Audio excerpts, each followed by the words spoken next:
பிதாவே, இந்த காலங்களில் உங்களுடைய சமூகத்தில் எங்களை தாழ்த்தி ஒப்புக் கொடுக்கிற சுவாமி. ஆண்டவரே, தேவனை ஆராதிக்க வந்த நான், கர்த்தருடைய வார்த்தையை கேட்க வந்த நாங்க. ஆண்டவரே, மனுஷனுடைய வார்த்தை அல்ல, என் ஆண்டவருடைய வார்த்தையை கேட்க எங்கள் இருதயங்கள் திறக்கப்படட்டும், என்னுடைய கண்கள் திறக்கப்படட்டும். பலவீனங்கள், சோர்வுகள், எல்லாவித பிசாசுடைய கிரியைகளும் அழிவதா. நாங்கள் இந்த நாள்ல என்ன காரியத்தை கற்றுக்கொண்டோம், எந்த வார்த்தை தேவன் எனக்காக பேசுகிறார்கிறதை உணர்ந்து கர்த்தருடைய ஆலயத்திலிருந்து நாங்கள் கடந்து போக கர்த்தர் அருள் செய்யும். வந்திருக்கிற ஒவ்வொருவரையும் கர்த்தர் ஆசீர்வதிங்க. இயேசுவின் நாமத்தில் ஜெபிக்கிறோம் நல்ல பிதாவே. ஆமென். ஸ்தோத்திரம். அல்லேலூயா. கர்த்தருடைய நாமம் பரிசுத்தப்படட்டும். ஆண்டவர் இரட்சகருமாய் இருக்கிற இயேசு கிறிஸ்துவின் இனிதான நல்ல நாமத்தினால மீண்டும் இந்த 5வது மாதத்துல உங்களை சந்திப்பதற்காக கர்த்தர் எனக்கு கொடுத்த அந்த வாய்ப்புகளுக்காக நான் ஆண்டவரை சோதரிக்கிறேன். தொடர்ந்து கர்த்தர் நம்மை ஆசீர்வதிக்கட்டும். இந்த நாளில் கூட கர்த்தர் உங்களை சந்திக்க முடியாத ஒரு கிருபையை கொடுத்தார். தொடர்ந்து இந்த 5வது மாதத்தில் ஆண்டவர் ஒவ்வொருவரையும் கரம் பற்றி நடத்துவாராக. அல்லேலூயா. இழந்தவைகளை திருப்ப தருகிற தேவன். நிச்சயமா நம்மளோட வாழ்க்கையில சோதனைகள், கஷ்டங்கள், போராட்டங்கள், பிரச்சனை நிறைந்த இந்த உலகத்துல கடவுள் ஒவ்வொரு நாளும் அதான் பெருமான் செய்ய பாடினாரு, தாங்கிட பலன் தருவார், தப்பி செல்றதுக்கு ஒரு வழியை கடவுள் வச்சிருப்பார். வழியே இல்லைன்னு என்னைக்கு நீங்க நினைக்க வேண்டிய அவசியம் இல்லை. ஏதாவது ஒரு வழியை கர்த்தர் உங்களுக்காக இன்னைக்கு திறந்து வைத்திருக்கிறார். கரம் உயர்த்தலே சொல்லாமா? அவர் உனக்கு முன்னே சென்று கோணலானவைகளை செவ்வையாக்குகிற தேவன்.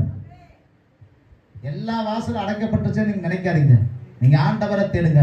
உங்களுக்கான ஒரு வாசலை கடவுள் என்னைக்கு திறந்து வச்சிருப்பார். ஐயோ, பணம் கொடுத்தே ஆகணுமா, செஞ்சே ஆகணுமே, வழியே இல்லைன்னு நீங்க நினைப்பீங்க. ஆனா உங்களுக்காக ஒரு வழியை கடவுள் ஆயத்தம் பண்ணி வச்சிருப்பார். அதனால இந்த மாசத்துல சந்தோஷத்தோடு மனமகிழ்ச்சியோடு தொடங்குங்க. கர்த்தர் தாமே தொடர்ந்து உங்களை ஆசீர்வதிப்பாராக. இந்த நாள கூட ஒரு சிறிய தியானத்தை மாத்திரம் உங்களோடு பகிர்ந்து கொள்ள ஆசைப்படுகிறேன். தொடர்ந்து பார்த்தீங்கன்னா மதியத்துக்கு மேல நாங்கள் எல்லாம் ஊருக்கு கிளம்புறோம். கர்த்தர் தாமே மீண்டும் அங்க போய் நிறைய செய்ய வேண்டிய காரியங்கள் இருக்குது. மீண்டும் உங்களை சந்திக்க ஆண்டவர் எனக்கு ஒரு வாய்ப்பை கொடுக்கட்டும். கர்த்தர் தொடர்ந்து ஆசீர்வதிப்பார். இந்த நாள்ல பாத்தீங்க சொன்னீங்கன்னா பொதுவாகவே ஒரு வருஷம் அப்படின்னு சொல்லி பாத்தீங்கன்னா கிட்டத்தட்ட அதுல 4-5 பகுதிகளாக பிரிப்பாங்க. குளிர்காலம், வெயில் காலம், அப்புறம் என்னது பனிக்காலம், வேறங்க மழைக்காலம். இது இதை கூட உதிகோட தெரிய மாட்டேங்குதா? சரி, இது என்ன காலம்? இந்த மே மாசம் என்ன காலங்க? நல்ல குழு குழு குழுன்னு ஊட்டி மாதிரி இருக்கக்கூடிய ஒரு காலம் அப்படிங்களா? வெயில்ல போனா தீஞ்சு போயிருக்க மாட்டிருக்குது. ஆனா உண்மையை சொல்ல போனா எங்க திருச்சியை விட நம்ம லெவல் நல்லா இருக்குதுங்க. திருச்சியில நான் வர்ற கஷ்டம், பேங்க்கு, போஸ்ட் ஆபீஸ்னு வெளியில போயிட்டே இருக்கணும். ஒரு டைம் போயிட்டு வந்தா கிறுகிறுத்து வந்து உட்காந்துருவேன். வெயில் அந்த அளவுக்கு திருச்சி பயங்கரமான வெயில். இங்க ஆனா நல்லா இருக்குது. உண்மையாலுமே திருச்சியை விட தெரியும். உண்மையாக சொல்ல நல்லா இருக்குதுங்க. வெயில் அந்த அளவுக்கு தெரியல, அந்த பயங்கர வெயில். சரி, அப்போ காலங்கள் ஒவ்வொன்றாக பிரிக்கப்படுகிறது. மழை காலம்னு ஒன்று இருக்குது, வெய்ய காலம்னு ஒன்று இருக்குது, குளிர்காலம்னு ஒன்று இருக்குது, பனிக்காலம்னு ஒன்று இருக்குது. காலங்கள் பிரிக்கப்படுகிறது. அதே மாதிரி பார்த்தீங்கன்னா past tense, present tense, future tense, கடந்த காலம், நிகழ்காலம், எதிர்காலம்னு பிரிக்கப்படுகிறது. சரி, அப்போ பார்த்தீங்க சொன்னா இந்த அருமையான நாட்கள்ல கிறிஸ்தவ வட்டாரத்துல, கிறிஸ்தவ உலகத்துல இது என்ன காலத்துல இருக்கிறது? நான் கேட்கிற கேள்விக்கு சரியா புரிஞ்சுங்க. கிறிஸ்தவ வாழ்க்கையில, கிறிஸ்தவ வட்டாரத்துக்குள்ளார நாம் என்ன காலத்துல இருக்கிறோம்? சொல்லுங்க, எல்லாரும் அர்த்தம் சொல்றீங்களா? எத்தனை வருஷம் தான் இந்த கிருபைன்ட்டு நம்ம இருக்க போறோம்னு எனக்கு தெரியும். இது என்ன காலம் தான் நம்ம நினைக்கிறோங்க. அதுதான் தெரியும் நமக்கு. அதுதான் தெரிஞ்சது. கிருபையின் காலம், இரக்கத்தின் காலம் ஒன்று சொல்லட்டுங்களா? எல்லாம் என்னை பாக்குறீங்களா? அந்த காலத்துல தாண்டி வந்துட்டோம். கிருபையின் காலம் முடிஞ்சது, இரக்கத்தின் காலம் முடிஞ்சது, தயவின் காலம் முடிஞ்சது. இப்ப என்ன காலத்துல இருக்குறீங்களா? எச்சரிப்பின் காலத்துல இருக்கு. என்ன காலங்க? நம்ம கிறிஸ்தவ வட்டாரத்து நம்ம சொல்ற கிருபையின் காலம். கிருபையின் காலம் இன்னும் எத்தனை வருஷம் தான் அந்த கிருபை ஓடிக்கிட்டு இருக்குன்னு எனக்கு தெரியல. கிருபை எல்லாம் முடிஞ்சது. இப்ப நாம் இருக்கிறது எச்சரிப்பின் காலம். நிற்கிறேன் என்று சொல்லுகிற எவனும் விழுந்து விடாதபடி நீ எச்சரிக்கையாயிரு. இன்னும் தப்பு செய்யலாம், இன்னும் பாவம் செய்யலாம், அப்புறம் அந்நிய பாஷை வாங்கிக்கலாம், இன்னும் 2 வருஷம் கழிச்சு ஞானஸ்நானம் எடுத்துக்கலாம், சர்ச்சுக்கு அடுத்த வாரம் போய்க்கலாம். கிருபையின் காலம் முடிந்தது. இது எச்சரிப்பின் காலம், மனம் திரும்ப வேண்டிய காலம். நீங்கள் ஒருவேளை செய்ய தடப்பட்ட நினைச்ச காரியத்தை சீக்கிரமாய் செய்து முடிக்க வேண்டிய காலத்தில் இருக்கிறீங்க. அதனால தயவு செய்து கேட்டுக்கிறேன், நீ எக்காரத்தை கொண்டு கிருபையின் காலத்தில் இருக்கிற யாரும் நினைச்சிடாதீங்க, சொல்லிடாதீங்க. இது கிருபையின் காலம்லாம் கடந்து போச்சு. இது என்ன காலத்தில் இருக்கிறங்க? எச்சரிப்பின் காலம். வேதம் அதைத்தான் சொல்லு, எச்சரிக்கையா இரு. எச்சரிப்புனா என்னங்க? எச்சரிப்பு அப்படின்னா என்னங்க? இல்ல எச்சரிப்பு அதுக்கு என்ன ஒரு மீனிங் சொல்லலாம்? சொல்றது கரெக்ட். இப்ப நான் சொல்றேன் ஒரு எச்சரிப்பு நான் சொல்றேன். இப்ப என்ன சொல்றேன், ஸ்டீபன் அண்ணா இப்ப வேண்டாம், இந்த ரோட்ல இப்ப அந்த வழியா போகாதீங்க, அங்க 2 பேரும் அடிச்சு உதச்சிக்கிட்டு கிடக்குறாங்க, கூட்டத்தோட கூட்டம் பண்ணி உங்களை 2 குத்து விட்டுருவாங்க, அதனால நீ போயிடாதீங்க, கொஞ்ச நேரம் வெயிட் பண்ணிப்பாங்க. இப்ப நான் சொன்னது என்னது? இல்லைங்க ராஜா, நான் பார்த்துக்கணும் போனா அங்க 2 குத்து வாங்கிட்டு தான் போகணும். அப்ப ஃபர்ஸ்ட் நடக்க போற ஒரு சம்பவத்துக்கு முன்னாடி கொடுக்கிற ஒரு வார்னிங் தான் என்னங்க? எச்சரிப்பு. இதை நீ செய்யாத, செஞ்சேன்னா மாட்டிக்குவ. அப்ப எச்சரிப்பு என்பது நடக்க போற ஒண்ணுல இருந்து நீ தப்பிச்சுக்க, உன்னை நீ காப்பாத்திக்க, அதுதான் எச்சரிப்பு. என் அன்புக்குரிய தேவ ஜனமே, நாம் வாழக்கூடிய இந்த காலகட்டம் எச்சரிப்பின் காலத்துல வாழ்ந்து கொண்டிருக்கிறோம். வேதாகமத்தில் சொல்லப்பட்ட எல்லா சம்பவங்களும் இப்ப நடந்து கொண்டிருக்கிறது. ராஜ்யத்துக்கு விரோதமாய் ராஜ்யமும், ஜனத்துக்கு முக்கியமாய் ஜனமும் என்ற எலும்பும் என்ற வார்த்தையின்படியா இன்னைக்கு பாத்தீங்கன்னா இந்தியாவுக்கு பாகிஸ்தானுக்கு பயங்கர வந்து ஆரம்பிச்சிருச்சு. நீ இதுல எதுல போய் முடியும்? நம்ம நினைச்ச சீனாவுக்கு இந்தியாவுக்கு நடக்குறாங்க, அங்கெல்லாம் கிடையாது, பக்கத்திலேயே தொடங்கிட்டாங்க. அதனால தேசம், இந்த ஆண்டவர் சொன்ன வார்த்தையின்படியாக தேசம் மாறிக்கொண்டிருக்கிறது, மனிதர்களும் மாறிக்கொண்டிருக்கிறாங்க. இன்னைக்கெல்லாம் பாத்தீங்கன்னா காஷ்மீர்ல போற சம்பவம் நடத்துறீங்களா? டூரிஸ்ட் பிளேஸ்ல உள்ள பூந்து தீவிரவாதிகளா கண்ணுக்கு பரவலாம் சுட்டு கொண்டான். மனுஷனுக்கு மனுஷன் இன்னைக்கு இறக்கம் பார்க்காதீங்க. நான் ஒரு மனுஷனா அவனும் ஒரு மனுஷனுங்க, மனுஷனுக்கு மனுஷன் மறந்துட்டான். கொஞ்சம் கூட ஈவு கிடையாது, இறக்கம் கிடையாது. அவனுக்கும் ரத்தம் ஓடுது, அவனுக்கும் குடும்பம் இருக்கிறத மறந்து இன்னைக்கு மனுஷனுக்கு மனுஷன் கொலைபாதகனாக மாறிக்கிட்டு இருக்கிறான். ஏன்னு சொன்னா தேசம் மாறிவிட்டது. எனவே இப்ப இருக்கிற காலம் எச்சரிப்பின் காலம். இதுவரைக்கும் போனா போட்டு செஞ்சுக்கலாம் பண்ணிக்கலாம் அப்படின்னு நினைச்சிருந்தா தயவு செய்து சொல்லிக்கிற, எச்சரிப்பா சொல்லிக்கிற, மறந்துருங்க. இனியும் பார்த்துக்கலாங்கிறதுக்கு காலம் கிடையாது. இயேசு சீக்கிரமா இந்த உலகத்துக்கு வரப்போகிறார். அல்லேலூயா. வேதாகமத்தில் சொல்லப்பட்ட ஒவ்வொரு சம்பவங்களும் நடந்து கொண்டிருக்கிறது. எனவே எச்சரிக்கையா இருங்கள் என்ற தலைப்பின் கீழே தான் 1-2 பாயிண்ட் நான் சொல்ல போறேன். வேதாகமத்திலிருந்து எங்க எச்சரிக்கையா இரு 1-2 பாயிண்ட் சொல்லணும்னா கட்டாயம் நீங்க சொல்லுவீங்க. எப்படி எல்லாம் எச்சரிக்கை இருக்கணும்னு நீங்க சொல்ல முடியும். இருந்தாலும் ஈஸியா நீங்க புரிஞ்சுக்கிற மாதிரி ஒரு 2-3 பாயிண்ட் மட்டும் நான் சொல்லி முடிக்கிறேங்க. இன்னைக்கு பிரசங்க தலைப்பு வந்து எச்சரிக்கையா இருங்கள். அதனுடைய முதல் தலைப்புக்கு நேரா போக போறோம். உபாகமத்துக்கு எழுதின புஸ்தகம் 6வது அதிகாரம் 12வது வசனம். நீ அடிமைப்பட்டிருந்த வீடாகிய எகிப்து தேசத்திலிருந்து உன்னை புறப்பட பண்ணின கர்த்தரை மறவாதபடிக்கு எச்சரிக்கையா இரு. நீ அடிமைப்பட்டிருந்த வீடாகிய எகிப்து தேசத்திலிருந்து உன்னை புறப்பட பண்ணின கர்த்தரை மறவாதபடி நீ எச்சரிக்கையாயிரு. முதல் எச்சரிப்பு என்னங்க? பாயிண்ட் சொல்லலையா? நானு சரி சொல்லிடுறேன். மறவாதபடி எச்சரிக்கையாயிரு. ஃபர்ஸ்ட் பாயிண்ட் சொல்லுங்க, இன்னொரு தடவை சொல்லுங்க. மறவாதபடி. எதை மறவாதபடி? என்னதுங்க? எதை மறவாதபடி? கர்த்தர் செய்த நன்மைகளை ஒரு நாளும் மறவாதே. ஆண்டவர் செஞ்ச நன்மையை மறந்துடாதபடி நீ என்னவாயிரு? எச்சரிக்கையாயிரு. தேவன் செய்த நன்மைகளை, ஆண்டவர் பாராட்டின கிருபைகளை, கர்த்தர் தந்த இரக்கங்களை ஒரு நாளும் மறந்து விடாதே. உங்களுக்கு ஒரு கேள்வி கேட்கிறேன். மே மாசம் 5வது மாசத்துல நீங்க உட்கார்ந்துக்கிறீங்க. 2வது மாசத்துல உங்க நிலை என்ன கண்டிஷன் இருக்கு? யாருக்காச்சும் சொல்ல முடியுமா? சொல்ல மறந்துருப்பீங்க, இருந்தாலும் நான் சொல்றேன். 2வது மாசத்துல உங்க நிலை என்ன? அதே இந்த வருஷத்தை தொடங்கறதுக்கு முன்னாடி 2024 உங்க நிலை என்ன? ஆனா எல்லாவற்றையும் கர்த்தர் கடந்து வர பண்ணியிருக்கிறார். கரங்களை விட்டு எல்லையில சொல்லாமா? ஒருவேளை தப்பிப்பனா வாழ்வனா நிற்பனான்னு சொல்லி கூட நினைச்சிருக்கலாம். ஆனால் அதையும் தாண்டி வர ஆண்டவர் உதவி செய்திருக்கிறார். அப்போ கர்த்தர் செஞ்ச நன்மைகளை என்ன பண்ணிடாதீங்க, மறந்துடாதீங்க. தேவன் நடத்தி வந்த பாதைகளை ஒருபோதும் ஒரு நாளும் மறந்து விடாதீங்க. ஒருவேளை ஒரு 5 வருஷத்துக்கு முன்னாடி நம்ம நிலை என்ன? ஒருவேளை ஒரு வண்டி இல்லாம நம்ம கஷ்டப்பட்டுருக்கலாம். ஒருவேளை நிறைய அதை சொல்லணும் நிறைய சொல்லலாம். ஒருவேளை பணம் இல்லாம கஷ்டப்பட்டுருக்கலாம், நல்ல துணி இல்லாம கஷ்டப்பட்டுருக்கலாம், எத்தனையோ உங்களுடைய தேவைகள் என்னவோ அது. அப்ப பாத்தீங்கன்னா அந்த நிலையில இருந்தோம். ஆனா நாம நினைச்சிருப்போம் அதை என்னால தாண்ட முடியுமா, அதிலிருந்து நான் ஜெயிச்சு வருவேன்னு நீங்க நினைச்சிருப்பீங்க.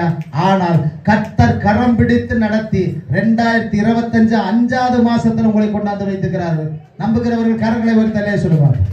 கடந்ததை நினைத்து கலங்காதே, நடந்ததை மறந்து விடு, கர்த்தர் புதியன செய்திடுவார், இன்றே நீ காண்பாய்.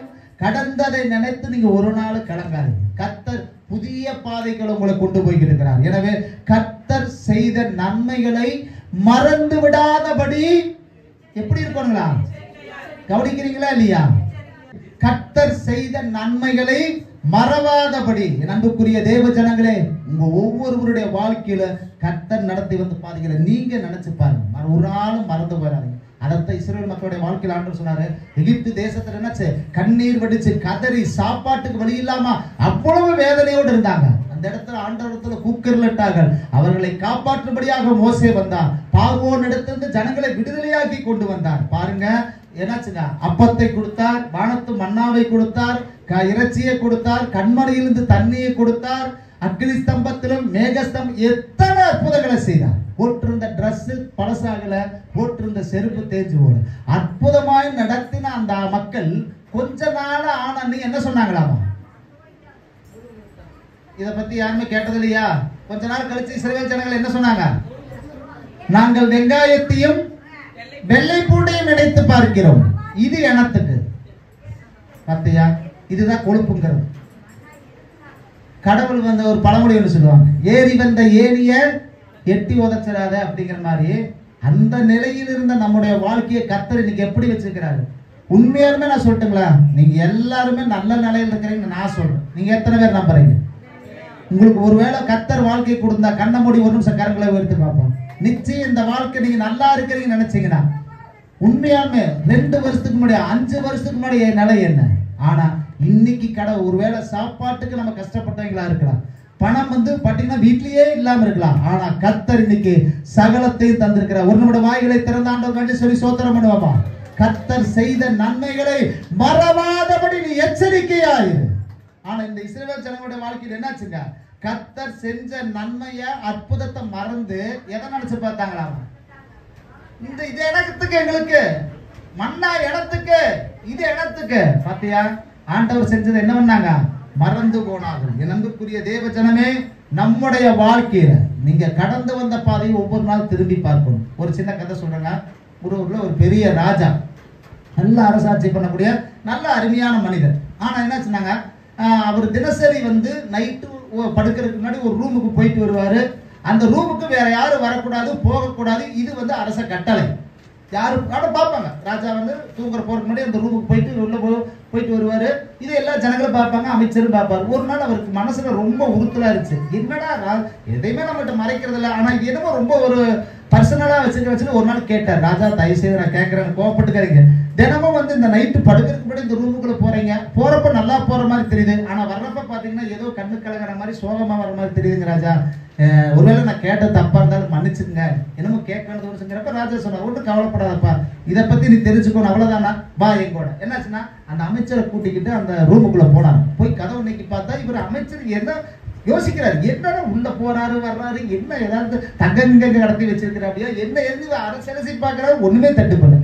அப்புறம் பார்த்தாச்சுன்னா ஒரு டேபிள் போட்டுச்சாமா, டேபிள் மேல ஒரு பழைய பொட்டி ஒண்ணு இருந்துச்சாமா.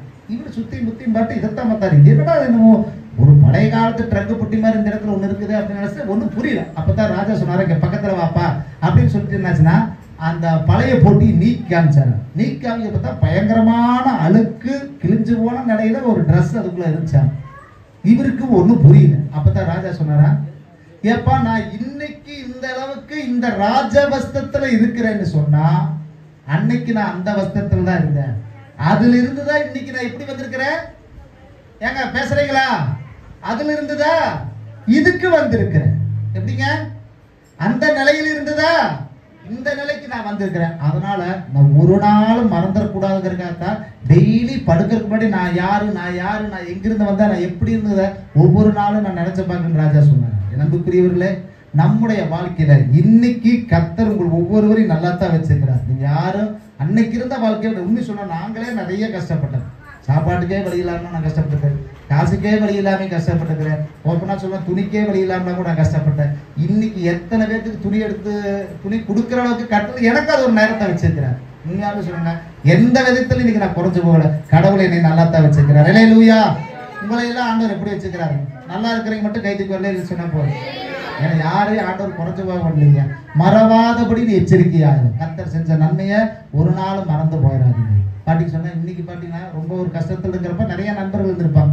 ஆனா அதே கொஞ்சம் லெவல் மாறி கொஞ்சம் பணம் காசு வந்தோன்னு என்னாச்சு, பழமொழியே சொல்லுவாங்க, ஏன்னா இனத்தோட தான் சேரு, குணத்தோட தான் சேரு. பணம் வந்தோன்னு என்னாச்சு, இந்த நண்பர்கள் போயிடுவாங்க, பணக்கார ஃப்ரெண்டு சேர்ந்துக்குவாங்க. அப்ப இந்த நண்பர்களுக்கு வேல்யூஸ்ன்னு இருக்காது. அப்ப நல்லா கவனிச்சிருங்க, எதையும் மறவாதபடி கர்த்தர் செஞ்ச நன்மைகளை மறந்துடாதீங்க. நிறைய பேருடைய வாழ்க்கையில இப்ப நான் சொன்னா பேரை குறிப்பிட்டு கூட என்னால சொல்ல முடியும். ஆனா நான் சொல்ல விரும்பல. கடவுள் உங்களை நல்லா வச்சிருக்கிறாங்க. எச்சரிக்கையா இருங்க, ஜாக்கிரதையா இருங்க. கர்த்தரை ஒரு காலத்துல நீங்க நல்லா ஜெபம் பண்ணீங்க, தேடுனீங்க, விசுவாசிச்சீங்க, இல்லாதப்போ கடவுளுக்கு செஞ்சீங்க. ஆனா இன்னைக்கு எல்லாம் இருந்தும் கர்த்தரை தேடுதல ஒருவேளை உங்க வாழ்க்கையில குறைவு இருக்குன்னா தயவாய் சொல்லுகிறேன், கட்டாயம் நீங்க எச்சரிக்கையா இருங்க.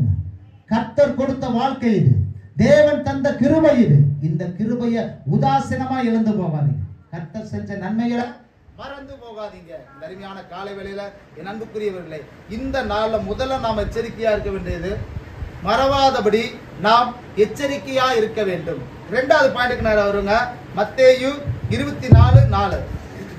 இயேசு அவர்களுக்கு பிரதியுத்தரமாக, ஒருவனும் உங்களை வஞ்சியாதபடிக்கு எச்சரிக்கையா இருங்கள். சரி, ஏங்க அவங்க வாசிச்சதை மத்தவங்க கேட்டீங்களா? பின்னாடி முன்னாடி உட்கார்ந்துக்கிறவங்க கேட்டீங்களா இல்லைங்களா? ஒன்னா ஆமான்னு தலையாட்டுங்க, இல்லாட்டி இல்லைன்னு தலையாட்டுங்க. புடிச்சு வச்ச புள்ளார் மாதிரி தயவு செய்து உட்காராதீங்க. எனக்கு கோபம் வந்து, ஏன்னா நான் கொஞ்சம் வித்தியாசமா தான் இருப்பேன். நான் இதுல எல்லாம் யாருக்கு எக்ஸ்கியூஸ் கொடுக்க மாட்டேன், ஆறாவது நேரத்துல எல்லாம். சரியா? ஒன்னா ஆமான்னு சொல்லுங்க, இல்லாட்டி இல்லைன்னு சொல்லுங்க. கேட்டீங்களா கேட்கலையா? அப்ப பாத்தீங்களா, ஆம்பளை சைடு ஒருத்தர் கேட்கல, அதுதான் உண்மை. சரி வாசிங்க, இப்ப திருப்பி எல்லாரும் சொல்லணும். சொல்லுங்க, வாசிங்க. இயேசு அவர்களுக்கு பிரதியுத்தரமாக, ஒருவனும் உங்களை வஞ்சியாதபடிக்கு எச்சரிக்கையா இருங்கள். சரி, இன்னைக்கு பேசிட்டு இருக்கிற தலைப்பு என்னங்க? முதல் தலைப்பு, முதல் பாயிண்ட் என்ன? ரெண்டாவது பாயிண்ட் என்னங்க? இப்ப வாச்ச வசனத்துல எல்லாரும் சொல்லுங்க. எலிசையா இன்னும் பேச முடியல. வஞ்சியாதபடி நீ எச்சரிக்கையா இரு. இன்னும் சொல்லட்டுங்களா?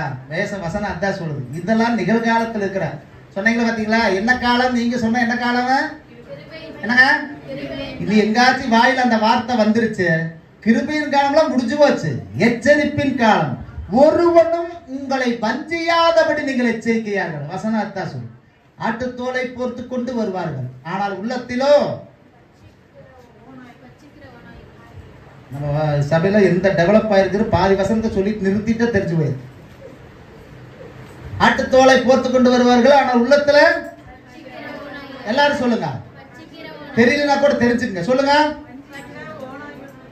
ஆட்டுத்தோலை தான் போத்துட்டு வருவாங்க, ஆனா உள்ள பட்சிக்கிற ஓனாயை போன்ற குணமுடையவர்கள். ஒருவனும் உங்களை வஞ்சியாதபடி, நிற்கிறேன் என்று சொல்லுகிற எவனும் விழுந்து விடாதபடி நீ எச்சரிக்கையா இருக்க வேண்டும் ஆண்டவர் சொல்றார். இன்னைக்கு நான் சொல்லட்டுங்களா, வஞ்சிக்கிற ஒரு காலத்துலதான் நாம் ஒவ்வொருவரும் வாழ்ந்து கொண்டிருக்கிறோம்.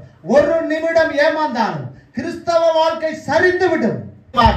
நாம் யாரு வேணாலும் எந்த சூழ்நிலையில வேணாலும் விழுந்து போகக்கூடிய ஒரு காலகட்டத்தில் இப்ப சொல்லட்டுங்களா, இன்னைக்கு சுவிசேஷம் சொல்றதுக்கு ஆள் கிடையாது. புதிய ஜனங்கள் ரட்சிக்கப்பட வைக்க ஆள் கிடையாது, சபை கிடையாது, மக்கள் கிடையாது.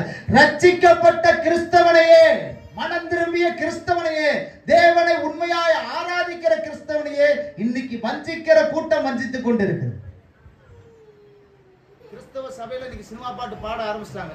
எவ்வளவு வேதனை இருக்குறீங்களா? சினிமா பாட்டு ஒண்ணு பாடி அதுக்கு ஒரு கிறிஸ்தவ லிங்க், ஒரு விளக்கம் கொடுக்குறாங்க.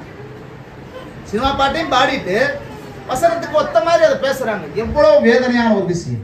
தெரிந்து கொள்ளப்பட்டவர்களையே வஞ்சிக்கப்படக்கூடிய காலகட்டத்தில் இருக்கிறோம். எனக்கு கடுமையான தேவ ஜனமே, இன்னைக்கு பாருங்க சொன்ன எப்படி அதை சொல்லணும், நிறைய சொல்லணும். வெள்ளையும் சொல்லையும் போட்டு வந்தா பைபிள் எடுத்து பிரசங்கம் பண்ணாலாம் பாஸ்டர் எல்லாம் கிடையாது. தயவாய் நீங்க அப்படி ஏமாந்து போயிடாதீங்க. தேவனிடத்துல கேளுங்க. உண்மையான சத்தியம் உங்களை சரியான வழியில் கொண்டு போய்விடும். ஏன்னா காலம் அப்படித்தான் போய்கிட்டு. கிறிஸ்துவ வட்டாரத்திலே பாருங்க, நமக்கு ஒரு ட்ராக் இருக்குது. நம்ம பெந்தகோஸ்தே அனுபவத்துல நம்ம ஒரு வழியில போவோம். ஆனா பாருங்க, இன்னைக்கு நம்மளை பின்வாங்க செய்கிறத இடர்நிலைய பண்ணக்கூடிய கிறிஸ்தவ மார்க்கம் உண்டு.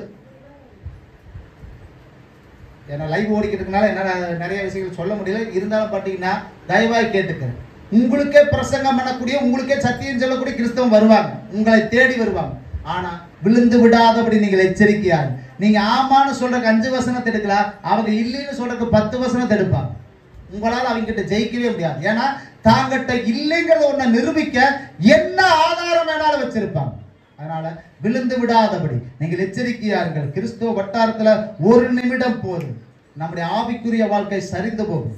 யோசேப்புடைய வாழ்க்கையில அடிமையாய் கிடந்தார், கர்த்தர் கொண்டு போனார். அந்த இடத்துல ஆண்டவருடைய கிருபை யோசேப்படி இருந்தபடியால் நாட்டுக்கே அதிபதியாக கர்த்தர் மாற்றினார். தவறு செய்யக்கூடிய ஒரு சூழ்நிலை வந்தும் தேவனுக்கு விரோதமாய் நான் பாவம் செய்வது எப்படி? பாவத்தை விட்டு விலகி ஓடி போன யோசேப்பு. ஆனால் அதே தாவீது சின்ன வயசிலிருந்து தேவனால் தெரிந்து கொள்ளப்பட்ட அழைக்கப்பட்ட தாவீது மாதிரி ஒரு மனிதன் கிடையவே கிடையாது. அப்படிப்பட்ட தாவீதும் சரிந்து விழுந்த ஒரு நேரமும் உண்டு. தேவனால் அபிஷேகம் பண்ணப்பட்ட, தேவனால் அங்கீகரிக்கப்பட்ட தாவீது நாட்டுக்கு ராஜாவானார். பத்சேபாள் விஷயத்தில் அவன் சரிந்து விழுந்தான். பாத்தீங்களா? நம்ம விழக்கூடிய தருணங்கள், சூழ்நிலைகள் எப்படி வேணாலும் வரலாம், எந்த சூழ்நிலையில வரலாம். அன்புக்குரிய வாலிபர்களா இருந்தாலும் சரி, இன்னைக்கு செல்போன்ல இருந்தாலும் சரி, நாம் விழுந்து போகக்கூடிய தருணங்கள் மிக அருகில் இருக்குது. வசனத்தான் சொல்லுது, பிசாசு எவனை விழுங்கலாமோன்னு சொல்லுங்களாரு, எவனை விழுங்கலாமோ என்று என்ன பண்றாங்க, டைம் எதிர்பார்த்துக்கிட்டே இருக்கிறான். இவனை எந்த இடத்துல உழுக்காட்டல, எங்க இவனை சருந்து விளப்பணும்னா வகை தேடி கொண்டிருக்கிறான். எனவே நண்புக்குரியவர்களே, வஞ்சிக்காதபடி நீங்கள் எச்சரிக்கையா இருக்க வேண்டிய காலத்தில் இருக்கிறீங்க. நிஜமாவே சொல்லட்டுங்களா, ஒரு செகண்ட் போகுது, பேர் சரிஞ்சிருச்சுன்னா ஜென்மத்துக்கு நம்முடைய பேரை தூக்கி நிறுத்தவே முடியாது. நிகழமாங்க கிறிஸ்தவ வட்டாரத்தில் யாரோ ஒருத்தர் எங்கேயோ செய்யக்கூடிய ஒரு தப்புனால மொத்த கிறிஸ்தவ வட்டாரம் பயப்படுது. என் அன்புக்குரிய பெரியவர்களானாலும் சரி, வாலிப பிள்ளைகளானாலும் சரி, நாம் விழுந்து போகக்கூடிய தருணம் நம் பக்கத்திலேயே இருக்குது. வஞ்சியாதபடி நீங்கள் எச்சரிக்கையா இருக்க வேண்டும். கர்த்தர் உங்க கூடத்தான் இருக்கிறாங்கிறது ஒரு நிமிஷம் கூட மறந்துடாதீங்க. இன்னைக்கு செல்போன் வந்து அநேக பெரியவங்க சின்னவங்க எல்லாருடைய வாழ்க்கையை சீரழித்துக் கொண்டிருக்குது. நாம நினைப்பா இல்ல நல்ல முறையில் தான் இருக்கிறாங்க, நெவர். அவங்க அங்க ஓப்பனா சொல்லிடுறேன், என்னை பத்தி உங்களுக்கு தெரியாது, உங்களை பத்தி எனக்கு தெரியாது, ஆனா கர்த்தர் பார்க்கிறார். நீங்க தவறான வழிக்கு போட்டீங்கன்னா, பிசாசு விலை பண்ணிட்டா தப்பிச்சு எந்திரிக்கவே முடியாது. எனவே வஞ்சியாதபடி நீங்க என்ன பண்ணுங்க. ரெண்டாவது பாயிண்ட் என்னங்க, என்ன நேரம் இல்ல அதனால சுருக்கமா முடிக்கிறேன். மூணாவது பாயிண்ட், மத்தேயு எழுதின சுவிசேஷம் 24ஆம் அதிகாரத்துல 6வது வசனம். செய்திகளையும் கேள்விப்படுவீர்கள், கலங்காதபடி எச்சரிக்கையாய் இருங்கள். இவைகளெல்லாம் சம்பவிக்க வேண்டியதே, ஆனாலும் முடிவு உடனே வரும். சரி, மூணாவது பாயிண்ட் என்ன பாயிண்ட்ங்க? ஆண்கள் சைடு சொல்லுங்க. கடைசியில வந்துக்கிற இஸ்ரவேலியா குரல் மட்டும் தான் எனக்கு கேட்டுச்சு, உங்க சத்தம் எனக்கு கேட்கல. சொல்லுங்க, பேரை சொல்லிருக்கோம். ஆண்கள் சைடு சொல்லுங்க. மூணாவது பாயிண்ட் என்னங்க? இன்னும் 2 குரல் என் காதுக்கு வரல. சொல்லுங்க, சொல்லி முடிக்கிற வரைக்கும் விட மாட்டோம். இன்னொரு தடவை சொல்லுங்க. ஒரு குரல் எனக்கு இன்னும் வரல. சொல்லுங்க, கோபம் வரும் எனக்கு. சொல்லிருங்க அப்புறம். ஆமா, என்னது? கலங்காதபடி நீ எச்சரிக்கையாயிரு. கலங்காதே மகனே, கலங்காதே மகளே, உன் இயேசு கைவிட மாட்டார். கடந்ததை நினைத்து கலங்காதே, நடந்ததை மறந்து விடு. கரங்களை கட்டி ஒருவர்களா சேர்ந்து பாடுவோம். நடந்ததை நினைத்து, நடந்ததை மறந்து விடு. கர்த்தர் புதியன செய்திடுவார். இந்த நாளில் இன்றே நீ காண்பாய். மீண்டும் ஒரு வசையாய், கர்த்தர் புதிய காரியத்தை செய்கிற நம்முடைய ஆண்டவர் இன்றே நீ காண்பாய்.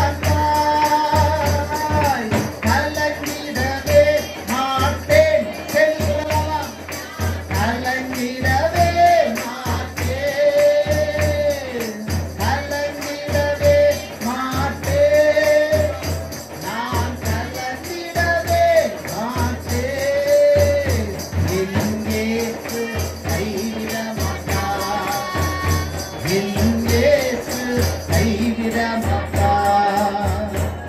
ஒன்றை குறித்து கலங்காதபடி நீ எச்சரிக்கையாக. மூணாவது பாயிண்ட் என்னங்க? வர்றது வந்துகிட்டே தான் இருக்கு, நடக்கிறது நடந்துகிட்டே தான் இருக்கு. இதுல ஏதாவது மாற்றம் வரும்னு நினைக்கிறீங்களா?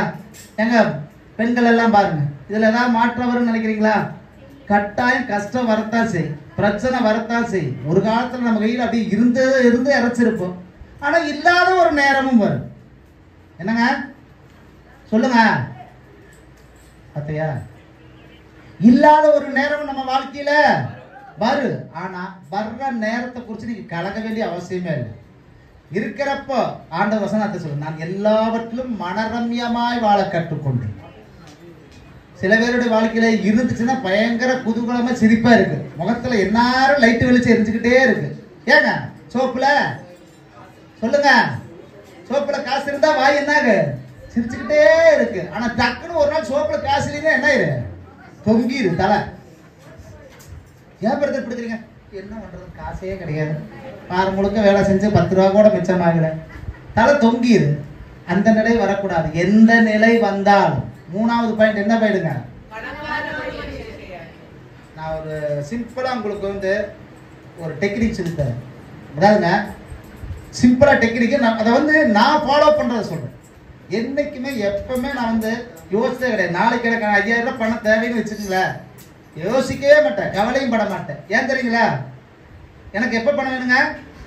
ஏங்க சொல்லுங்களா? ஆனா சில பேருக்கு இப்பவே விசனம் பிடிச்சி உட்காந்துக்குவாங்க. சரி என்னடா வந்துருவானே, 9 மணிக்கு வந்துருவானே, பேசாம ஊட்ட கூட்டிட்டு ஓடிடலாமா, அதை பண்ணிடலாமா, இதை பண்ணிடலாமா, இல்ல உடம்பு சரியில்லைன்னு படுத்துக்கலாமா, 1008 யோசனை யோசிப்பாங்க. ஏங்க எப்பத்திக்கு யோசனை வருது? இன்னில இருந்தே யோசிக்கிறது. நான் சொல்றேங்க, நாளைக்கு அப்படிங்கிறதுக்கு எனக்கு தெரிஞ்சு 24 மணி நேரம் டைம் இருக்கு, 18 மணி நேரம் டைம் இருக்குது, 20 மணி நேரம் டைம் இருக்குது. நாளைக்கு காலையில 10 மணிங்கிறதுக்கு எத்தனை மணி நேரம் டைம் இருக்குது? கர்த்தர் செய்ய நினைச்சா ஒரு நிமிஷத்துல எல்லாம் மாறும். கைத்திக்காலே சொல்றீங்களா? சத்தமா வரலையே சொல்றீங்களா? நம்பிட்டு மாத்திரம் வரலையே சொல்லுங்க. அப்போ ஒரு செகண்ட்ல இருப்பது நடக்கும். ஆனா 24 மணி நேரம் நிற்க கன்னத்துல கை வச்சுக்கிட்டு கவலைப்படணும்னு அவசியமே கிடையாது. ஒரு நிமிஷத்துல ஆண்டவர் எல்லாத்தையும் மாற்றுவார். அதனால மூணாவது பாயிண்ட் என்னங்க? கலங்காதபடி. உங்க பிள்ளைகளுடைய படிப்பை குறிச்சோ, தொழிலை குறிச்சோ, அல்லது வீடு வாசல் வண்டி வாகனம் எதனாலும் சரி, உங்களுக்கு தேவை நிறைய உண்டு, எதிர்பார்ப்பும் நிறைய இருக்குது. ஆனா நடக்கிறப்ப நடக்கும். அதை இப்பவே நீங்க கவலைப்பட வேண்டிய அவசியம் கிடையாது. நிச்சயமாய் நடக்க வேண்டிய ஒரு நேரத்துல கர்த்தர் அற்புதமாய் நடத்தி கொடுப்பார். ஏன் தெரியுங்களா? உன் நினைவுகள் என் நினைவுகளும் அல்ல, உன் வழிகள் என் வழிகளும் அல்ல. நீங்க போடுற திட்டம் வேற, ஆனா கடவுள் உங்களை வச்சிருக்கிற திட்டமே வேற. இது உங்களால் நம்ப முடியுங்களா? நம்ப முடியுமா முடியாதுங்களா? அதுக்குள்ள வந்தீங்கன்னா மட்டும்தான் உங்களால் அதை உணர்ந்து கொள்ள முடியும். அதனால சொல்லுங்க, கலங்காதீங்க. எதை குறிச்சு நீங்க என்ன பண்ணாதீங்க? கலங்காதீங்க. இப்ப நான் சிம்பிளா சொன்ன அது பசங்க சொல்லி யுத்தங்களையும் செய்யணும் கேட்பீர்கள். கட்டாயம் என்னாச்சு? அதை குறிச்சு நீ என்ன வேண்டாம்? கட்டாயம் உலக அழிவு கட்டாயம் ஒரு நாள் நடக்க போகுது. மரணம் ஒரு நாள் நமக்கு கட்டாயம். அது எப்ப ஏதாவது மாற்ற முடியுங்களா? மாற்ற முடியாது. ஆனா நிச்சயமா சொல்றேன், நாம் இருக்கக்கூடிய காலகட்டத்தில் கர்த்தருடைய கிருபை ஒவ்வொரு நாளும் நம்மை நடத்தி கொண்டிருக்கிறது. அல்லேலூயா. மூணாவது பாயிண்ட் என்னங்க? எதை குறிச்சு கலங்காதபடி. பாயிண்ட் சொன்னீங்க, சந்தோஷம். எதை பத்தி பேசாதீங்க. பர்சனல் ஒருத்தரை கேட்கறேன், சொல்லுங்க. அப்ப யாராச்சும் சொல்ல முடிஞ்சு தைரியம் இருக்கிறீங்க சொல்லுங்க. என்னம்மா? ஆமா சரி. அம்மா நாளைக்கு பத்தி கவலைப்பட மாட்டாங்க, சரிங்களா? சரி. வேற நான் உங்க பிராக்டிக்கல் லைஃப்ல உங்களை பத்தி நான் கேட்கறேன். லதாக்கா என்ன சொல்லுவீங்க? கலங்காதபடி எச்சரிக்கைன்னா உங்க பிராக்டிக்கல் லைஃப்ல என்ன சொல்லுவீங்க? கேட்டீங்க. மூணாவது பாயிண்ட் சொன்னா இல்லைங்களா? என்ன சொன்னாங்க? சரி. எப்படி அதை எப்படி உங்க லைஃப்ல பண்ண அப்ளை பண்ணுவீங்க சொல்லுங்க.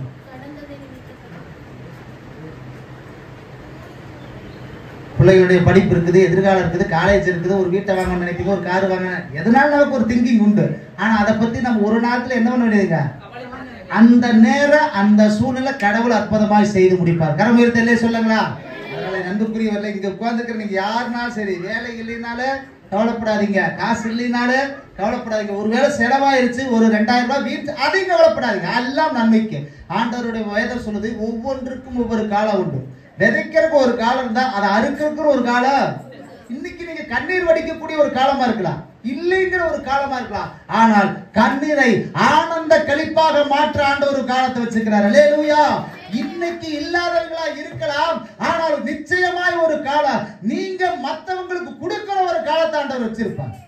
வாங்குகிற காலமா இருக்கலாம், ஆனா கொடுக்கிற ஒரு காலம் உங்க பக்கத்திலேயே இருக்கிறது மறந்துடாதீங்க. இதை நினைச்சு உங்க லைஃபை கெடுத்துக்காதீங்க. என்னடா வேலையே இல்லை, வருமானமே இல்லை, காசு இல்லை, கவலையே படாதீங்க. இது இப்பவே கடைசி வரைக்கும் போயிடாது. நீங்க நல்லா இருக்கிறதுக்கு ஆண்டவர் ஒரு காலத்தை வச்சுக்கிறார். சீக்கிரத்தில் நடக்கும். அதனால 3வது பாயிண்ட் என்னங்க? ஃபர்ஸ்ட் பாயிண்ட் என்னங்க? 2வது பாயிண்ட், 3வது பாயிண்ட், 4வது பாயிண்ட். நீங்க ஒன்றும் பேச மாட்டேங்கிறீங்க, சொல்லலையா? சரி, 1 கொரிந்தியர் 10ஆம் அதிகாரம் 12ஆம் வசனம். இப்படி இருக்க தன்னை நிற்கிறவன் என்று எண்ணுகிறவன் விழாதபடிக்கு. சரி, 4வது பாயிண்ட் கேட்டீங்களா? 4வது பாயிண்ட் என்னங்க? சொல்லுங்க, எல்லாரும் சொல்லுங்க. சரி, விழாதபடிக்கு நீ எச்சரிக்கையா இருக்க வேண்டிய ஒரு காலத்தை இருக்கணும். எது வந்தாலும் என்னை அசைக்க முடியாது, எது வந்தாலும் நான் பார்த்துக்கிறேன்னு சொல்லலாம். ஆனா சரிஞ்சு விடக்கூடிய ஒரு தருணம் வரும். இவர்கிட்ட போய் கட்டாயம் கேட்டு பாருங்க, கட்டாயம் 1 லட்சம் நாள் தருவார். நம்ம 100% மழை போல நம்பி இருப்போம். ஆனா அவங்களே கை வைக்கக்கூடிய ஒரு நேரத்துக்கு கட்டாயம் கடவுள் அனுமதிச்சால் அனுமதிப்பார். 4வது பாயிண்ட்டுக்கு நேரம் வர்றப்போ, விழாதபடிக்கு உங்க விசுவாசத்துல, உங்க பக்தியில, உங்க ஆவிக்குரிய வாழ்க்கையில விழாதபடிக்கு நீங்க என்ன பண்ண, எப்படி இருக்கணுங்களாமா? சரி, சிம்சோனுடைய வாழ்க்கையில் எடுத்துட்டீங்கன்னா கிட்டத்தட்ட இயேசுவின் பிறப்பும் சிம்சோனுடைய பிறப்பும் 2 சேம் ஒண்ணுதான். தேவனால் முன்குறிக்கப்பட்டு பிறந்தவர்கள் தான் இயேசுவும் சிம்சோனும். நசரேய விரதவர்கள் தான் இயேசுவும் சிம்சோனும். சொன்னா இப்படிப்பட்ட ஒரு சிம்சோனுடைய வாழ்க்கையில அவனை மாதிரி வாழ்ந்தவன் இல்ல, அவனை மாதிரி மறிச்சவனும் இல்லை. பிளஸுக்கு அவர்தான், மைனஸுக்கு அவர்தான். அப்பேற்பட்ட தேவனால் பிறப்பிக்கப்பட்ட அந்த சிம்சோன் நசரேய விரதம் இருந்தவன் தன்னை ஏன் ஆண்டவர் அழைத்தார், எதற்காக தெரிந்து கொண்டாங்கிற தேவ திட்டத்தை மறந்து போனான். இன்னைக்கு எல்லாம் நீங்க இந்த இடத்துல உட்காந்துக்கிறீங்க, நானும் நிக்கிறேன்னு சொன்னா உண்மையாலும் நானும் மறக்க முடியாத ஒரு சின்ன சாட்சி சொல்லணும்னா, கொரோனா டயத்துல உண்மையாலுமே நல்லா முடிஞ்சிருச்சுன்னு தான் நினைச்சேன். உண்மையாலுமே நான் தப்பிக்க, ஏன்னா எத்தனை பேருக்கு நான் கேட்டாங்களா, எனக்கு பெரிய பெரிய கோடீஸ்வரெல்லாம் மறிச்சிட்டாரு. எஸ்பி பாலசுப்ரமணியம் மறிச்சிட்டாரு, விவேக் மறிச்சிட்டாரு, இருட்டுக்கடை அல்வா ஓனர் அவர் மறிச்சிட்டாரு, வசந்தன்கோ ஓனர். ஏன்னா அவருக்கு உலகம் முழுக்க இருக்குதுங்க பிரான்ச்சு. காசு இல்லைன்னு நினைக்கிறீங்களா? அவர்கிட்ட காசு இல்லைன்னு நினைக்கிறீங்களா? ஒரு நாளைக்கு 50 கோடி கூட செலவு பண்ணியிருப்பாரு. ஆனா என்ன பண்ண முடியல, உயிர இந்த மாதிரி நேரத்தில் நான் உண்மையாவே நினைச்சிட்டேன். எனக்கு ஏன்னா அந்த கண்டிஷன் ஆகி போச்சு, உழைக்க மாட்டேன்னு நினைச்சேன். அப்பதான் நான் ஆண்டவர்கிட்ட ஜெபம் பண்ணேன், ஆண்டவரே எல்லாத்தையும் நான் விட்டுட்டு என் ஜீவன் போக உண்மையாவே மனசார நான் அந்த அன்னைக்கு அழுதுங்க. நான் ஜெபம் பண்றப்ப சொன்னாரு, தேவன் நம்மை கொண்டு வைத்திருக்கிற திட்டம் நிறைவேற வரைக்கும் நம்முடைய ஜீவன் இந்த உலகத்தை விட்டு போகாது. கரமுயர்த்திலே சொல்லுங்களா. அன்னைக்கு ஆண்டவர் என்னை தைரியப்படுத்தினார். நான் வைத்திருக்கிற திட்டம் நான் நிறைய இருக்குதுன்னு சொல்லி. ஆனா அது என்னன்னு நமக்கு தெரியாது. ஆனா இங்க உட்கார்ந்துக்கிறவங்க ஒவ்வொருவருடைய வாழ்க்கையில நீங்க பல சூழ்நிலை தாண்டி வந்திருப்பீங்க, பல போராட்டத்தை தாண்டி வந்திருப்பீங்க. ஏங்க இன்னைக்கு உசுரோட இருப்புமானு கூட தெரியாத நிலையெல்லாம் கூட நீங்க தாண்டி வந்திருப்பீங்க. நிஜமாவே சொல்லிட்டுங்களா, உங்களை அழைத்ததுக்கு ஒரு நோக்கம், தெரிந்து கொண்டதுக்கு ஒரு தேவ திட்டம் நிறைவேற முன்னாடி உங்களுக்கு ஒண்ணுமே நடக்காது. நம்பரையும் கைத்துக்கு வரல சொல்லுங்க. எல்லாத்தையும் தாங்க ஆண்டவர் ஒரு பெரிய இருதயத்தை கடவுள் உங்களுக்கு தான் கொடுத்துருக்கிறார். தாங்காதவங்க தான் இன்னைக்கு நிறைய பேர் தற்கொலை பண்ணிக்கிட்டாங்க, வாழ முடியாதவங்க தான் இன்னைக்கு நிறைய பேர் வாழ்க்கையை வந்துட்டாங்க. ஆனா கர்த்தர் மீண்டும் உங்களை வாழ செய்திருக்கிறார். நிச்சயமான ஒரு எதிர்காலத்தை கடவுள் உங்களுக்காக வச்சுக்கிறார். கஷ்டமேப்பட்ட உங்க வாழ்க்கை சந்தோஷத்தை பார்ப்பதற்கு ஒரு காலத்தை கடவுள் வச்சுக்கிறாருன்னு நான் நம்புறேன். அல்லேலூயா. என் வாழ்க்கையை அப்படித்தான். நான் கூட நிறைய நேரத்துல கஷ்டப்பட்டு இல்ல அப்படிங்கிற நிலையில இருந்தேன். ஆனா இன்னைக்கு ஒண்ணுக்கும் குறையில்லாதபடி நான் வாழ எனக்கு வச்சுக்க அந்த உசுறு இருந்ததுனாலதான் நான் பாக்குறேன். இல்லாட்டி நான் அந்த கொரோனா செத்துருந்தேன்னா கஷ்டப்பட்டவன தான் நான் செத்துருப்பேன். ஆனா கடவுள் இன்னைக்கு எல்லாவற்றிலும் சம்பூர்ணமா வச்சு என்னை கடவுள் நல்ல நிலை பார்க்கறதுக்கு ஜீவனை கொடுத்தாரு. அதே மாதிரி கண்ணு உட்காந்துக்கிற யாரா இருந்தாலும் சரி, ஆண்களா இருந்தாலும் பெண்களா இருந்தாலும் உங்க வாழ்க்கையில சந்தோஷமான ஒரு இப்ப வரைக்கும் கஷ்டத்தை பார்த்துட்டீங்க. அப்படித்தானேங்க? ஏங்க சொல்லுங்க. பணக்கார கைதுக்கும் பாப்போம், பணக்காரர்ல கைதுக்கும் பாப்போம். உண்மையாவே சொல்றாங்க, அதுதாங்க ஆசீர்வாதம். ஏன்னா மனசு அப்ப நம்ம நினைக்கல இன்னும் நான் கஷ்டப்பட்டு தான் நினைக்க பொய். அதெல்லாம் வந்து கோபம் வருது எனக்கு. என்ன அப்பதான் அதுதாங்க கரெக்ட்.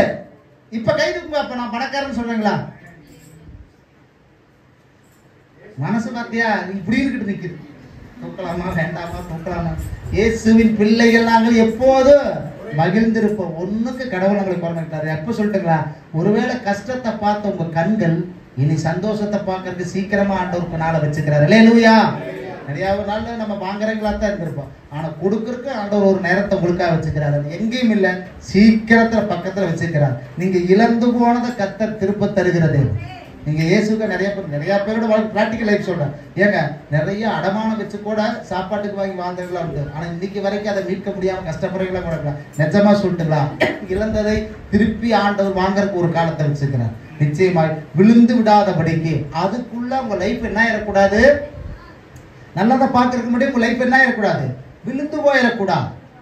எங்கீங்க நானும் 20 வருஷமா பார்த்துட்டு தான் இருக்கிறேன், ஒன்றும் நல்லதாக நடந்த மாதிரியே தெரியல, ஒன்றும் ஆன மாதிரியே தெரியல. இந்த வார்த்தை உங்க வாயில வரக்கூடாது. விழாதபடிக்கு நீங்கள் எச்சரிக்கையா இருக்க வேண்டும் ஆண்டவர் சொல்லிட்டார். நிற்கிறேன் என்று சொல்லுகிற எவனும் விழுந்து விடாதபடி எல்லா நெருக்கத்திலும் என்னை வீழாமல் காக்கும் அன்பின் நல்ல கர்த்தரே.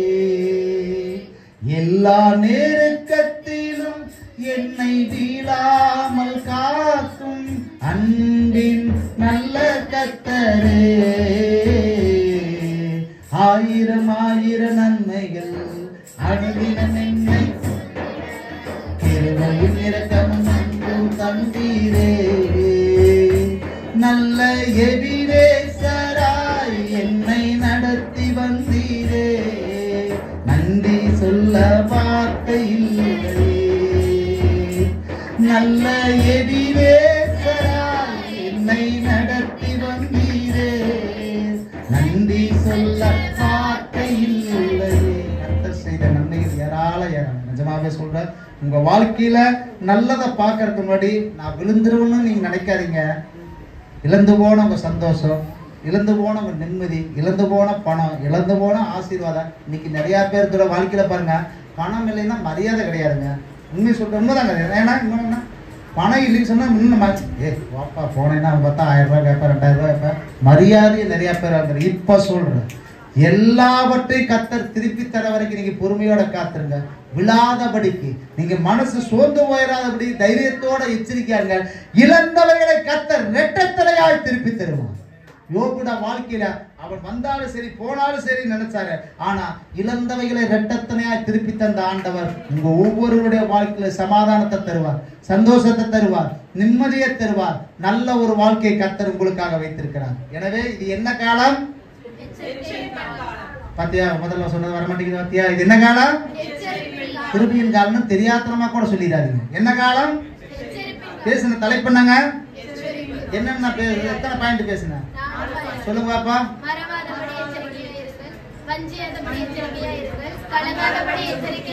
ஏன்னா ஆம்பளைக்கு தெரியல, நீங்க சொல்றாங்க வாய எங்க பேரை சொல்லிடுறான்னு வாயாட்டிட்டு வந்துருக்காங்க. சும்மா பார்த்துட்டு சொல்லிருங்க அப்படின்னு வாயை மட்டும் ஆட்டிக்கிறாங்க. சரி சொல்லுங்க இன்னொரு தடவை. மறவாதபடி எச்சரிக்கையா இருங்கள். ஒருவனும் உங்களை வஞ்சியாதபடி எச்சரிக்கையா இருங்கள். கலங்காதபடி நீங்க எச்சரிக்கையா இருங்கள். எல்லாத்திலையும் கேட்பீங்க, ஆனா கலங்காதீங்க. முடிவு சீக்கிரத்துல வராது. உங்களை அழிச்சிடன்னு அவன் சொல்லிப்பா, நீங்க உன்ன பாத்துக்கலாமா அவன் சொல்லிக்கிட்டே தான் இருப்பா. ஒருத்தரும் உங்களை பார்க்க முடியாது. சர்வ வல்லமையுள்ள தேவன் நம்மோட கூட இருக்கிறார். அல்லேலூயா. 4வது பாயிண்ட், விழாதபடி எச்சரிக்கையா இருங்கள். எனவே காலம் கடைசி. அதனால நிற்கிற நீங்க இன்னும் நல்லா ஜெபம் பண்ணுங்க, இன்னும் விசுவாசத்துல வருங்க, இன்னும் ஆண்டவருக்கு சொல்லுங்களா. மனுஷனை நீங்க விட்டே தள்ளுங்க. மனுஷனை பத்தி என்னைக்கு கேர் பண்ணாதீங்க. ஆண்டவரை மாத்திரம் நம்புங்க. இழந்து போன எல்லாவற்றையும் திருப்பி தருகிற ஆண்டவராக இருக்கிறார். அல்லேலூயா. சரி, நம்ம எல்லாரும் எழுந்து நிற்போம். ஒரு நிமிடம் நான் உங்களுக்காக ஜெபிக்க போகிறேன். இந்த கேட்ட வார்த்தையின்படி நீங்க ஆண்டவர்கிட்ட ஒப்பு கொடுத்து இப்ப நீங்க ஜெபம் பண்ணுங்க. நம்முடைய வாழ்க்கையில கர்த்தர் செய்ய போற நன்மைகளை நிறைய உண்டு. ஒளிப்பிடத்தில் இருக்கிற புதையல்களையும் மறைவிடத்தில் இருக்கிற பொக்கிஷத்தை நான் உனக்கு தருவேன் ஆண்டவர் சொல்லிட்டார். இன்னைக்கு வாழ்க்கை வறுமையா இருக்குது, கஷ்டமா இருக்குது, பிரச்சனையா இருக்குது, வியாதி மேல வியாதி, கடன் மேல கடன், சம்பாதிக்கிற காசு வீணா போயிட்டு இருக்குதுன்னு நினைக்கிறீங்க. நிஜமா சொல்றேங்க, உங்க வாழ்க்கையில எல்லாவற்றையும் மீட்டு தரக்கூடிய ஒரு காலத்தை கடவுள் உங்களுக்காக வச்சுக்கிறார். எல்லா கண்களை மூடுவோமா? ஒன்றில் நான் குறைவில்லாதபடி புல்லுள்ள இடங்களிலே என்னை மேய்க்கின்றார். சேர்ந்து நம்ம எல்லாரும் கரங்களை தட்டி பாடலாமா?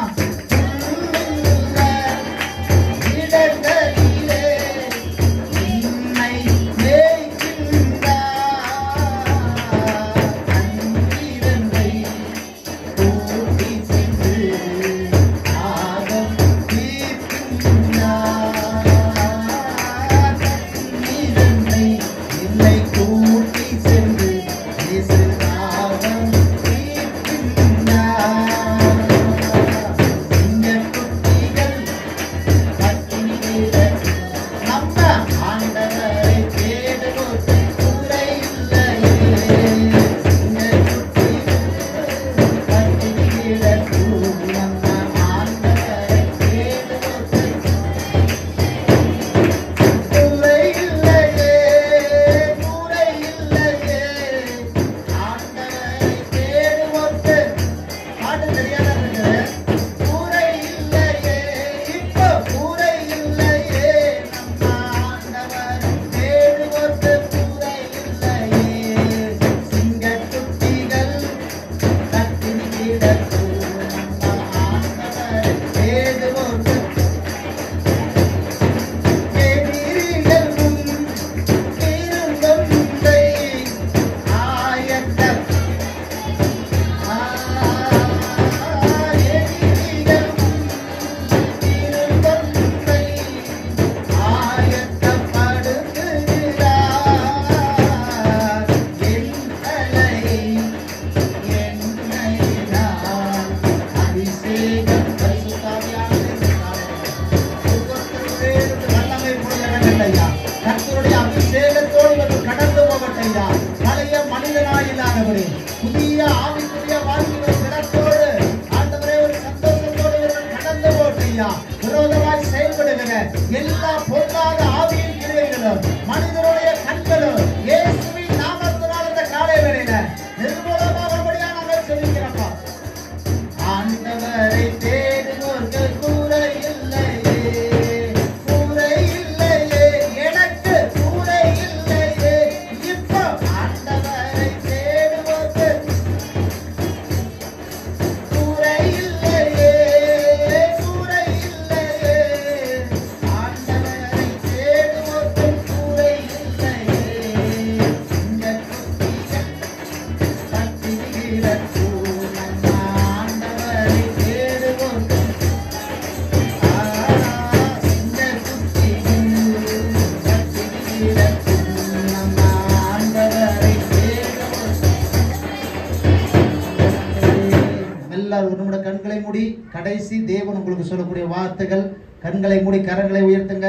நிச்சயமாவே சொல்றோம், எந்த இடத்துல நம்ம அவமானப்பட்டோமோ, எந்த இடத்துல வேதனைப்பட்டோமோ, எந்த இடத்துல அசிங்கப்பட்டோமோ, எந்த இடத்துல நம்மளை எப்படி சொல்ல உங்களுக்கு புரியுமா? நீங்களாம் ஒரு ஆளா அப்படிங்கிற ரேஞ்சுக்கு நம்ம நினைச்சிருந்தா சரி, இனி வரக்கூடிய காலகட்டம் நிச்சயமாவே உங்கள் தலைகளை கர்த்தர் உயர்த்த வல்லவர். இழந்து போன அதே சமாதானத்தோடு, இழந்து போன அதே சந்தோஷத்தோடு உங்களை தேடி மனிதர்கள் இனி வருவார்கள். யாரெல்லாம் உங்களை விட்டு போனாங்க, யாரெல்லாம் உங்களை உதாசனமா நினைச்சாங்க, யாரெல்லாம் உங்களை அற்பமா நினைச்சாங்க, அதே மனிதர்களுக்கு முன்பதாக உங்கள் தலைகளை உயர்த்த ஆண்டவர் சீக்கிரத்தில் ஒரு காலத்தை வச்சிருக்கிறார். எனவே நீங்க உண்மை விசுவாசத்துல பக்தியில ஆண்டவரை தேடுதல உறுதியா இருங்க. நிச்சயமாவே சொல்ற, சிங்க குட்டி தாள் சேர்ந்து பட்டினி கிடக்க கர்த்தரை தேடுற பிள்ளைக்கு ஒரு நன்மைக்கு கடவுள் குறை வைக்க மாட்டார். கரங்களை ஒரு நிமிடம் தட்டி ஆண்டவர் சமூகத்தில், ஆண்டவரே இந்த வார்த்தைக்கு நேராக என்னைய குடும்பத்திய வேலைய காரியம் எல்லாவற்றையும் சமர்ப்பிக்கிறையா. ஆண்டவர் இனி வாழக்கூடிய என் வாழ்க்கையில ராஜாவின் வீட்டு பிள்ளைகளால் அனைத்தையும் பெற்றுக்கொண்டவர்களாக ஒன்றுக்கு குறைவில்லாதபடி ஒரு வாழ்க்கையை கர்த்தரின் கட்டளை இடுபடியாய் செபிக்கிறையா. விரோதமாய் செயல்படுகிற எல்லா பொல்லாத ஆவிகளும் மனிதனுடைய கெட்ட கண்களும் இயேசுவின் அதிகாரமுள்ள நாமத்தினால் இவர்களை விட்டு விலகட்டும். ஆண்டவரே கரம் பிடிப்பீராக உயர்த்தும்படியாய் நாங்கள் செபிக்கிறோம். தாழ்த்தி ஒப்பு கொடுக்கிறோம். நாளில் கேட்ட ஒவ்வொரு மக்களுடைய வாழ்க்கையில் ஆண்டவரே சமாதானத்தை, சந்தோஷத்தை, நிறைவான நன்மை பெற்றுக்கொள்ள ஆண்டவராக செய்யும். இயேசு கிறிஸ்துவின் நல்ல நாமத்தில் ஜெபிக்கிறோம் நல்ல பிதாவே. ஆமென். God bless you.